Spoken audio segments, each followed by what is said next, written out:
because together with Donald Trump... U.S. President-elect Donald Trump officially announced on Wednesday he is nominating Senator Marco Rubio to be Secretary of State. The Republican senator from Florida is a senior member of both the Foreign Relations and Intelligence Committees.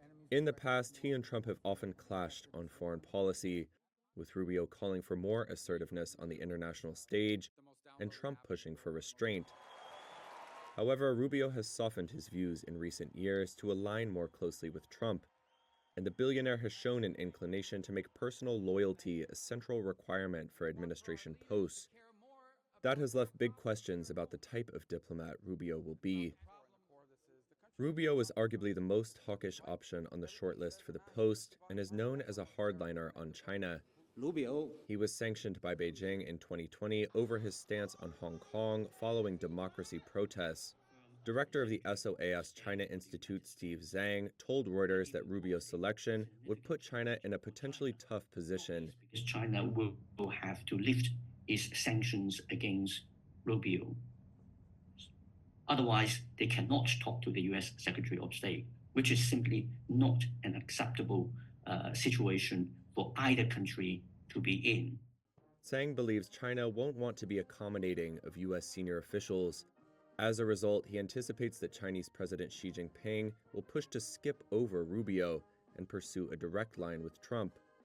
I think what we are going to see as a result is that the Chinese government are likely to put Xi Jinping to engage directly with Donald Trump much more than has happened under the Biden administration.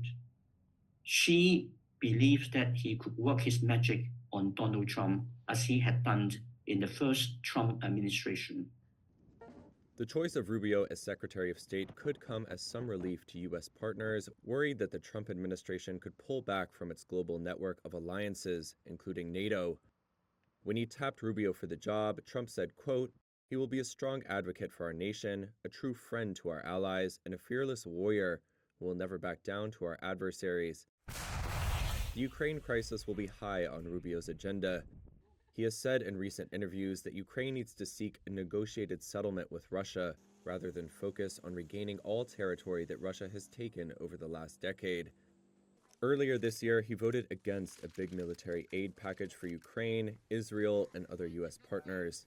Rubio told NBC in September, quote, "I'm not on Russia's side, but unfortunately, the reality of it is that the way the war in Ukraine is going to end is with a negotiated settlement."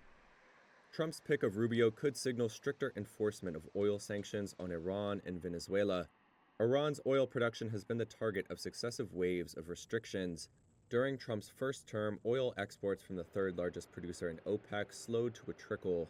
While Rubio could push foreign partners to enforce existing sanctions, that could also risk retaliation by major buyers of Iranian crude, like China, which could reduce the primacy of the dollar in oil trades.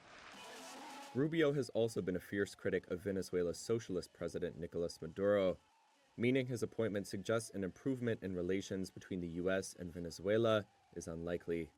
However, analysts have warned that tougher sanctions could prompt the OPEC nation to boycott Trump's goal of repatriating thousands of illegal migrants.